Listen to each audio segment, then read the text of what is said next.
Assalamualaikum warahmatullahi taala wabarakatuh. Pak, aku jadi turun sikit. Apa kabar semua para pendengar? Baik.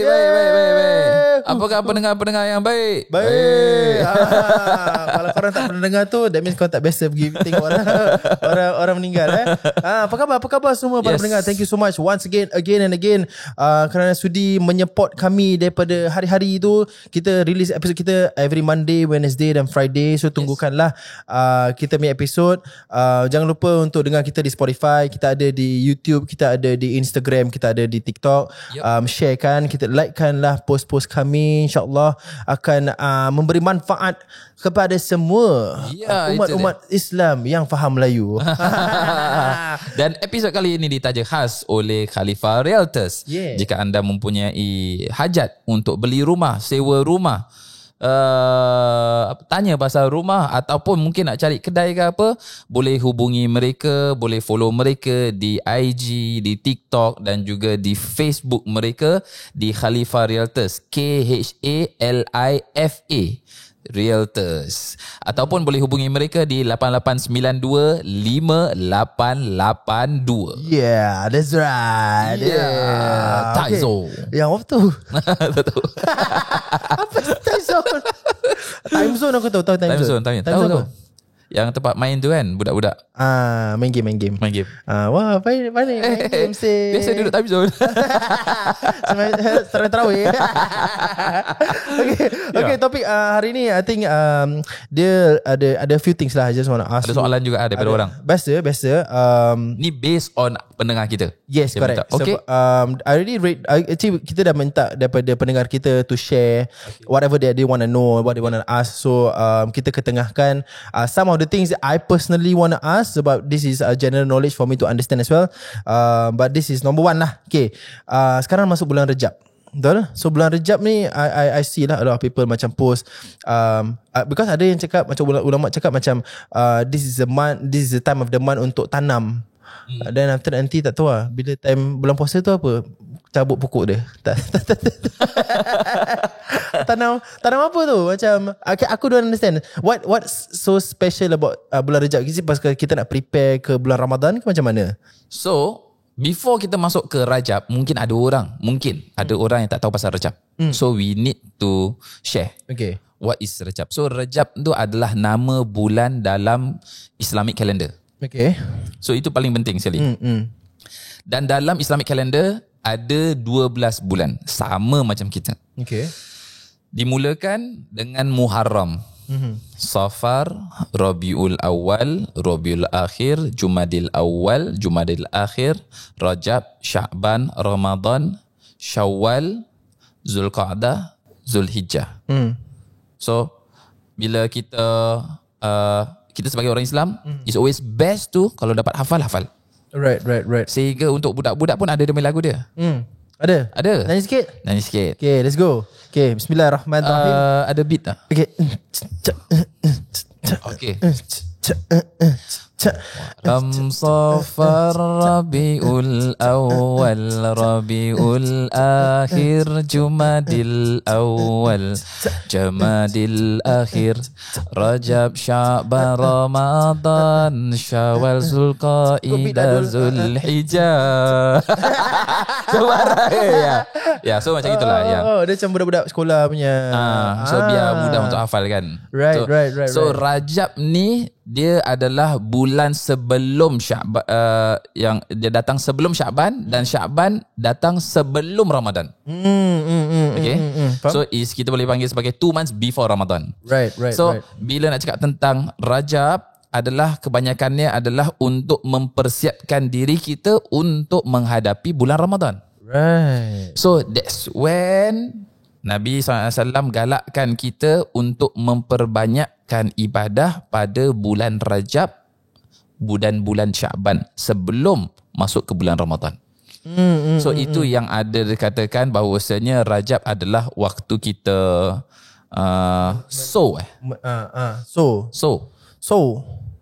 So plow the seed lah. Tanam lah. So yes. So tu apa? Bahasa Vietnam apa? Higher English bro. Betul. It's in grammatical order. Oh wow. Yeah. Grammatical order. So. So. Yeah. So what? Tak, pasal if you tengok dalam buku Shakespeare, Shakespeare. the Shakespeare ada. So page 319 is on the top left. Sudahlah kau. Betul. Dia ikut kepada S. So. Okay. So tu maknanya dia ini ya, siapkan tempat yang untuk ditanam tu. So untuk yang Syakban ni maknanya kita tanam. So bila bulan Ramadan itself, kita reap out the benefits of that. So lepas tapi bukan ke kalau S baru R baru S, lepas tu baru kita reap. Lepas ada so baru reap. Ke reap baru so.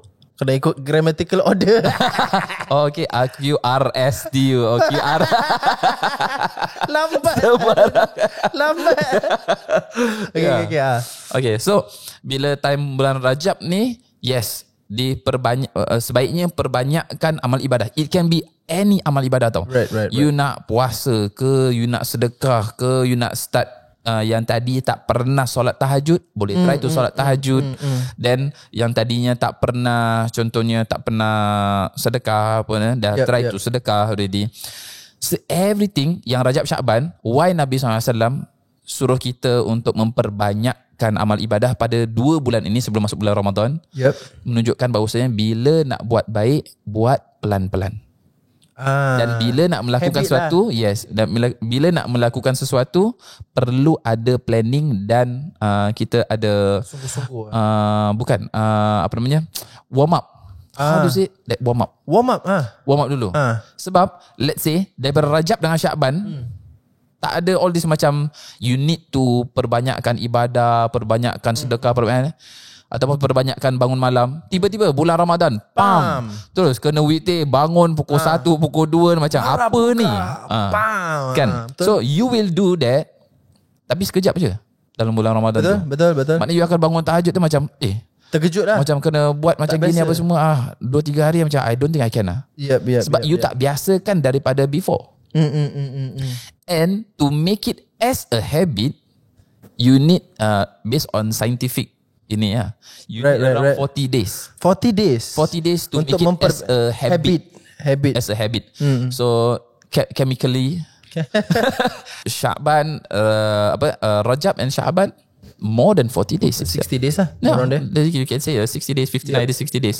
So itu dah Nabi SAW dah jadikan itu sebagai habit untuk kita bila jumpa dengan bulan Ramadan, untuk ease us, untuk kita punya ibadah time Ramadan actually. Right. So memang sebaik-baiknya pun actually even before that pun boleh saja. Boleh je, tak masalah. Sebab memang betul lah, I think because kebanyakan orang tu nanti bulan Ramadan aku nak buat ni, aku nak buat tu, aku nak solat tahajud, nak qiyamul ni semua kan. When you are not used to that, especially when you have work, korang tak, maybe kau akan buat sekali je nanti dalam bulan puasa tu nanti bulan puasa nak buat qiyamul sekali, habis khalas. So biasakan dia, sebab I think this is also general knowledge to everybody. Banyak orang tak tahu yang qiyamul itu bukan saja bulan Ramadan guys. Qiyamul itu sekarang pun ada. Kau ikutlah masjid-masjid engkau, dia ada tulis, nanti dia akan maybe macam Masjid Sultan, to what I heard is the last weekend of the month nanti orang akan bikin tu macam that time Masjid Ahmad Ibrahim pun ada bikin. So tak ada, because that time I one of my friends dalam group chat dululah, budak-budak motor ni, dia cakap nanti guys, nanti bulan puasa korang bila date free kita nak buat qiyamul gini. Kata macam bulan puasa lagi 2 bulan, apa yang kau nak buat qiyamul? Cakap guys, aku dah straight away do not lah. Guys, kalau kau nak buat qiyamul asal kau nak tunggu bulan puasa? Buat sekarang kan boleh. Dia kata dia dah hidup dalam 34 tahun hidup dia baru tahu yang actually qiyamul boleh buat bukan bulan puasa. So a lot of people out there ingatkan qiyamul is only specifically untuk Ramadan saja. Bukan. Orang mostly buat qiyamul sebab bulan puasa tu Lailatul Qadar. That's why orang buat and orang lagi push. But actually qiyamul itu boleh buat saja any day lah. Betul. You want to do on your own pun boleh lah. Technically tak ada masalah. Tak perlu ada imam pun. You yourself buat sendiri. Solat sendiri boleh. Qiyamul Lail maknanya kita bilang tahajud. Makna qiyamul lail tu makna kita menghidupkan malam. Right. Pasal malam tu kita beribadah dan kita solat tahajud, kita solat taubat, kita Ataupun baca Al-Quran pun termasuk daripada Qiyamul Lail in Arabic term lah. Maknanya kita menghidupkan malam. It can be with any ibadah actually. right. Cuma specifically biasanya orang pakai adalah untuk solat. Okay, kita dah sentuhkan tentang taubat ni kan. Tadi macam kita cakap solat taubat and everything. I have a lot. I have some questions lah. Sebab I do it on a I wouldn't say on a daily basis, as when bila aku pergi ke subuh masjid kan. Sampai tu I will do solat sunat masjid, betul, then after that I will do solat taubat, then after that do solat tahajud lah. Benda tu dah jadi norm.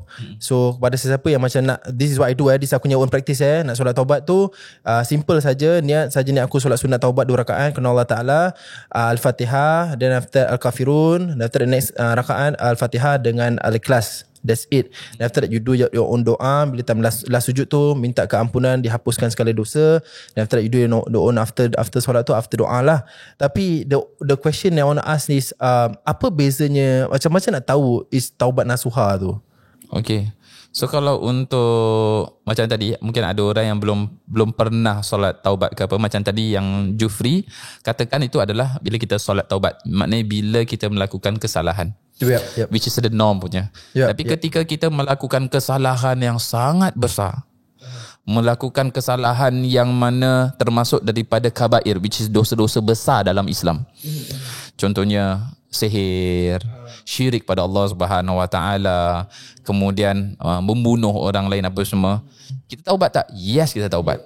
Tapi kita tambahkan kata nasuha, taubat nasuha. Maknanya bila kita taubat kepada Allah Subhanahu Wa Taala dengan dosa-dosa yang kita lakukan, yang dosa yang sangat besar ni, very specific, kita minta Allah SWT, mudah-mudahan Allah ampunkan, dan kita berjanji tak akan melakukan lagi. So it's a very specific thing. So kalau macam taubat, it's just macam, ya Allah, aku minta maaf atas segala dosa-dosa yang aku pernah lakukan hari ini, apa ni semua. Tapi kalau you ada that specific benda yang you melakukan yang termasuk dari dosa yang sangat besar sekali, then taubat nasuha. Right. Is it okay to taubat nasuha every day? Tak ada masalah. Silakan. Oh, right. No problem. Asalkan you janji tak akan melakukan lagi. Right. I think kalau nak menjanjikan tak nak melakukan lagi, is best to buat dengan nazar kot. Jangan, bahaya. Berat. Tapi power lah to me. Sebab I think it's a motivation. Sebab I think the thing yang bila kita nak taubat tu, kita tak nak go back to the same kesalahan tu kan. Betul. Kita feel macam kalau buat lagi pun kan. Tapi bila kita nazar, kau tahu danger, janganlah. Nazar is very very big. So orang akan takut lah. To me lah actually. Sebab I think kalau korang tak tahu apa tu nazar, dengarlah episod sebelum. Betul. Kena tahu pasal nazar. This is something I just learn myself. Sebab if you want something tu berjanji kepada Allah, and then you akan melakukan something lah after that. Okay, tentang how to bayar balik solat yang telah ditinggalkan. Okay, this one is general. Like I said again, tadi I discuss with, I talk to you about it kan. Sebab I heard ada 2 ulama yang katakan different pandangan. Sebab kita ni memanglah dah jahil daripada umur berapa ke berapa, dan after kita baru hijrah. Tak kisahlah. Dah hijrah bila umur 60 pun tak ada masalah benda tu kan. Okay, lagi nasib baik sempat kembali masih kepada Allah. Masih lagi ada nyawa lagi. Masih lagi okay lagi. Kepada sebab ada orang macam aku dah tua lah gini-gini. Tak ada. Sebab the soalan dia is, kita dah meninggalkan solat kita daripada mula tu sampai sekarang baru kita mula solat. Adakah kita harus qada balik semua solat-solat kita ataupun tidak? Sebab I heard like ada pandangan ada satu ulama cakap, you can just solat taubat, meminta keampunan kepada Allah untuk diampunkan segala dosa-dosa semua before this, and all the solat-solat you miss, and then you just solat macam biasa. Ada lagi satu ulama mengatakan yang every solat fardu you try to qada sekali. Macam you dah habis zuhur, dah habis zuhur tu, you qada zuhur. Dan until you do every day as much as you can, until one day nanti Allah akan kasih this feeling in you untuk, okay dah, you've done enough. So macam mana tu actually, which one we should follow ke, atau macam which is ada 2 pandangan ulama. Right. Tak ada yang betul, tak ada yang salah. Yes, pasal dua-duanya akan berdasarkan dengan dalil-dalilnya sendiri. Betul. Sama dengan mazhab also. Mazhab pun dia ada dalil-dalil sendiri. So ada pendapat-pendapat yang berbeza, tapi dua-duanya dalam Islam diperbolehkan. Right. So what should you do? You choose mana yang mudah untuk you. Right. For me, myself, I akan lakukan dua-dua. Right. Means I akan taubat pada Allah Subhanahu Wa Taala yang telah lalai dengan solat tu, dan saya akan bayar balik. Right. Yes. Jadi tak rasa guilt tu kan? Yes. Yep. Sebab itu dia dinamakan sebagai qada lah. Maknanya kita kena bayar. Ataupun kita ada hutang, ada sesuatu yang harus kita tunaikan. Actually, kata qada tu maknanya tunaikan. Personally aku feel yang qada tu kan is untuk kau sedarkan hati kau juga. Sebab kalau kau kira kau tobat, kau macam kau tu solat minta Allah ampunkan dosa-dosa aku tak solat selama ni, ampun dosa kan. Tapi kau tahu kau still didn't do it, hati kau tak best tau. Macam gelisah. So tapi memang honestly aku have been there, aku tried to qada. It's not easy sebab you know Zuhur tu 4 rakaat. Betul. Lepas tu kita ni sibuk dengan pekerjaan, kita have to nak qada lagi 4. Lepas tu nanti kita masuk asar, kita nak qada lagi asar. It's not easy, but as what aku heard from the ulama itself, you do it to what you can, ikut kemampuan sendiri. If you can, you do it. If you cannot, it's fine. Allah faham. But at the end of the day, Allah nak tahu you put effort. That's all. Contohnya dah 20 tahun tak solat, apa ni semua. Then you try to do macam tadi kan, macam after solat zuhur biasa yang sekarang ni, then you bangun untuk solat zuhur qada punya yang kena lepas-lepas. Sekali bila 5 tahun tu Allah tarik nyawa. Allah. So macam mana tu? Kan? So bila Allah tarik nyawa tu, you tak sempat untuk qadakan the whole lagi 15 tahun tu. Mudah-mudahan dengan sifat rahmannya Allah, rahimnya Allah, kasih sayang Allah SWT, Allah tengok kita punya niat yang memang kita tengah nak bayar ni, bersungguh-sungguh nak bayar. Mudah-mudahan Allah ampunkan dosa tersebut. Mudah-mudahan. InsyaAllah. I've heard this also daripada a scholar lah, yang kita must always think good of Allah. If kita ingat Allah tu adalah Ar-Rahman Ar-Rahim Al-Ghafur, dan tukang pengampun, maha pengasih, maha penyayang kan. If he is that, he will be that. Yes. Kau nak kena think that Allah, okay, macam like what I always share with people lah, bila solat tu kita nak minta keampunan kepada Allah, you must be confident that Allah tu ampunkan dosa you. And Allah pasal dia pengasih, maha penyayang, takkan dia tak ampunkan dosaku. Betul. Be confident and that's it. Let go. Sebab Allah dah ampunkan kau jangan apa nama dia? Don't doubt Allah punya mercy lah. Okay, ada a few things lah, ada tambah-tambah ni kan. Apa dia? Dugaan bila dah hijrah tu, banyak orang ingatkan bukan yang menandui. Bukan. Salah. Lagu tu salah. Dugaan. Sebab banyak orang ingatkan bila orang dah berhijrah tu, atau macam dah mula solat tu semua, dia jadi alim, dia jadi pious, dia tak ada dugaan. This is aku punya personal tu experience lah. Sebab bila kita dah mula berhijrah, solat ni semua kan, hijrah tu bukan tak semestinya kau solat kau hijrah tau. Yes. Betul. Bukan. Tak semestinya Hijrah tu bukan solat bang. Solat tu wajib. Betul.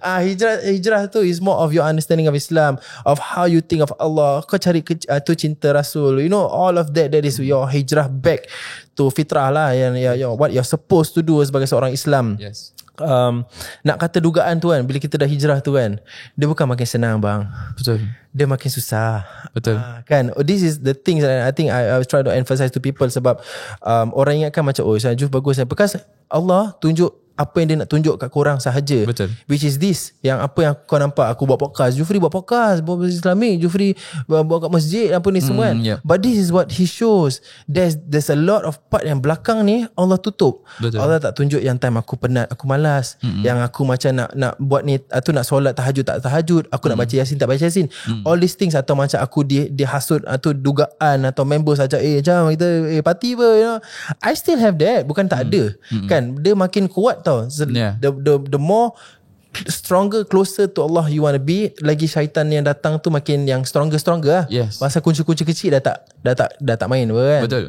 So how is there any advice for people, I mean for people out there lah, macam yang nak mula berhijrah tu, and then dorang go through this hurdle, apa nak katakan kepada dorang?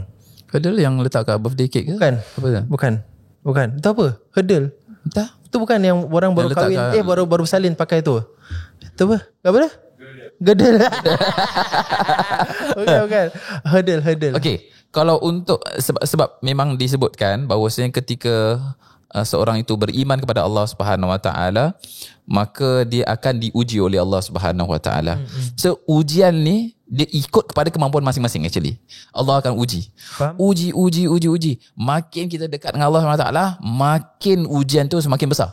Right. Tapi masalahnya jangan sampai bila you dah sampai ke situ, you dah hijrah, bila dapat ujian tu, You gone. dah malas lah macam ni, makin banyak ujian yes. I tried. Yep. Tapi doesn't work for me. Doesn't work. Kan, Don't ever do like that. Sayang. Sebab ada banyak orang aku nampak macam dia dah hijrah, dia lagi umrah tau, dia terbalik habis, dia terus lagi jauh. I've seen, and aku takut sendiri honestly bila datang pergi umrah kan, takut tau, sebab I've seen it in my own eyes. Orang yang dah pergi umrah tu semua patah balik, dia lagi jauh. Oh. Yes, sebab you know, macam I think I talked to you before, kenapa asal macam I also feel that. Sebab bila dah habis umrah tu, kita dah bersih, kita dah putih kan. Lagi syaitan yang besar-besar yang geng-geng gonjol ni datang lagi besar, akan menduga sebab dia tahu kita bersih. So the test is not easy. You just need jatuh sikit je, habis dah kan, which is, but sayang sebab I feel like macam the thing is aku punya times where aku fall balik tau, macam aku tak fall tak solat, bukan apa. Like I said lah guys, hijrah tu bukan solat. Solat jelah kewajipan. Okay, hijrah tu is your mindset, what you think of Allah, your tawakkul, your reda, you know, your love for Allah. Kau nak cari Allah's mercy untuk ampunkan kau, always untuk Allah kasih kau masuk Jannatul Firdaus, you know, dia jauhkan api neraka, all these kind of things. That is more of the hijrah side. So bila kita jatuh tu is kita iman kena duga. Kita manusia apa, bedek lah, tak ada macam bila kena cocok member ajak benda-benda yang bukan-bukan, bedek lah, tak ada kan. Kita biasa buat benda gonjol kan, mesti ada je kan. But kalau kita jatuh, this is me personally lah, aku punya effort from day one of aku kenal kau, habis lah. Ke laut habis. Then sayang kan benda tu. And then you already reach that. And then I feel like bila kita dah mula hijrah tu kan, the kind of calmness, the peace you find in solat, you cannot get it bila kau tak solat. This is something yang macam aku nak emphasize to everybody out there. Sebab that's why macam in my Instagram kau nampak aku selalu post pasal solat. Out of everything else lah. Betul. Solat macam jangan tinggal solat. Sebab ada orang back then, ada orang macam alah aku tak solat tapi aku sedekah banyak. Aku baik dengan orang, aku tolong orang, I'm a very nice person. Takkan Allah ni kan Maha Pengasih, mesti dia akan ampunkan aku. Yes, tapi guys, kalau kau tak solat, amalan lain tak diterima. Sebab kau number one kau tak bikin. Yang kewajipan first, solat is the most important yang orang tak macam susah. Aku tak tahu macam explain lah. Aku solat ni kau faham lah. Understood. Kan. Tapi it's not easy tau. Honestly, it's not easy. Sebab ada orang tanya aku macam tentang what about all my friends yang dulu jahil, macam masih minum, masih party. Aku tenang keluar ke tak? Tak. Aku baru je lepak dengan member aku minggu lepas, cerita pasal mabuk. Tapi dia masih cerita serius. Ni open. Kalau kawan aku dengar, diorang akan kekek dengan ni podcast. But diorang masih party, diorang masih minum arak ni semua. Okay, aku boleh saja advise. Tapi kita been there in that position. Kau tak boleh apa saya korang bikin benda ni kan haram. Tak boleh macam itu. Sebab kita memang sebagai kawan ni boleh advise, tapi ikut cara yang betul. Macam kita boleh dengar cerita orang, kita masih boleh ketawa. Faham. Walaupun rasa macam ya Allah, aku banyak kali tahu bawa-bawa, ya Allah Tuhan aku selamatkanlah kawan-kawan aku ni. Banyak kali kat table tu aku cakap ya Allah Tuhan aku selamatkanlah. But pasal if I were to abandon them, aku salah. Aku feel lah pasal kawan aku masih jahil, kalau aku abandon them, aku yang salah. Sebab kita this is what you advise me as well bila yang I told you about my friend yang convert jadi Christian. And you told me I shouldn't leave her. Kan? Betul. Sebab kalau aku tinggalkan dia, aku yang salah. Sebab aku tahu jalan yang betul, aku tahu the right path. Habis aku tahu dia sesat, aku tinggalkan dia. So the best dakwah which is you teach me as well, the best dakwah which is what Prophet advice is yourself lah. You are the self dakwah. Kalau kita yang selalu jalankan ibadah, kita selalu solat, kita selalu buat everything else, slowly nanti dia akan tengok, dia akan macam aku rasa aku should start lah. Kan? Yes. Dia actually macam gini tau. Bila macam tadi, the good thing is you tak macam tadi, you tak terus buang habis. Yep. I'm not telling you but you have to macam lepak all the way 24/7 apa ni jumpa semua. 6 bulan sekali. Sekali-sekala apa ni semua. Yes, tak ada masalah, no problem. Jumpa dengan orang apa semua. Ada orang yang mungkin pandang rendah terus macam ini semua itu dulunya ada orang semua ni. Jangan pernah pandang orang yang belum diberikan hidayah daripada Allah SWT mentang-mentang kita sudah Allah berikan hidayah. Yes. Dia akan come a time yang mereka pun akan diberikan hidayah oleh Allah Subhanahu Wa Taala. So jangan pernah pandang rendah dengan orang-orang yang belum Allah berikan hidayah lagi. Tapi teruskan doa, rapat dengan mereka, ajak mereka kepada kebaikan. Ya, sebab kalau kita pandang rendah kat orang, Allah boleh tarik kita punya, jangan Allah boleh je. Apa yang Allah beri, anytime tau. Kan? Apa yang Allah, itu aku punya biggest fear tau. Macam aku everyday minta berikan aku istiqamah. One aku punya doa bila aku doa tu solat tu kan. Aku ingin jadi seorang soleh. Berikan aku bimbingan untuk menjadi orang soleh. Tu lindungi dakwah aku, all of this. Terus istiqamah. Jangan stop kasih aku tu istiqamah, sebab aku takut sangat. Because benda ni boleh ditarik anytime. Boleh je because I've seen it. I've seen it, some people begini saja. Yeah. And do you know that in every day you minta hidayah daripada Allah SWT kalau you solat subuh? Yep. Do you know about that? Apa? Kunut apa? Yes. Oh, is it? Yeah. Kalau siapa saja yang don't know about kunut yang biasa kita akan baca angkat tangan bila time subuh tu, please go back and see the meaning. Tengok dia punya maknanya. Allahumma dini Allahumma dini fi man hadait wa afini fi man afai wa tawallani fi man tawallait. Dia punya doa ni is very very very beautiful. Right. Kan kat situ Allah, kita minta kesihatan kita minta untuk keberkatan Allah Subhanahu Wa Taala bagi kita minta macam tadi Allah berikan hidayah, guidance untuk kita. Sebab untuk guidance kan, do you know that kalau you minta kereta daripada Allah SWT, maybe Allah tak kasih. Tak kasih. Tak kasih jatuh lagi. You minta rumah daripada Allah SWT, mungkin Allah tak kasih. You minta kesembuhan daripada Allah SWT sebab you ada sakit ke apa, maybe dia akan kasih, tapi maybe dia tak kasih lagi sebab ada kebaikan di sebaliknya. Tapi bila you minta guidance, hidayah daripada Allah SWT, pasti Allah akan kasih. Masya-Allah. Dia pasti. Masya-Allah. Alhamdulillah. Masya Allah. Tabarakallah. Amin. Allahumma dini fi man hadait. Amin. Okay. Wow, this is a very very interesting episode. Thank you so much sebab mendengarkan luahan hati aku. Thank you once again. Episode kali ini dibawakan khas oleh Khalifa Realtors. Kalau korang nak jual beli rumah, again and again, korang boleh saja DM WhatsApp dorang atau message dorang dekat handphone dorang dia punya hotline di 8892 5882. Kalau korang ada soalan, kalau korang ada soalan, kalau korang malu nak tanya dorang lah, korang tanya kita pun boleh lah. InsyaAllah nanti kita passing message lah. Kita boleh passing message. Okay. Thank you, sehingga kita berjumpa lagi.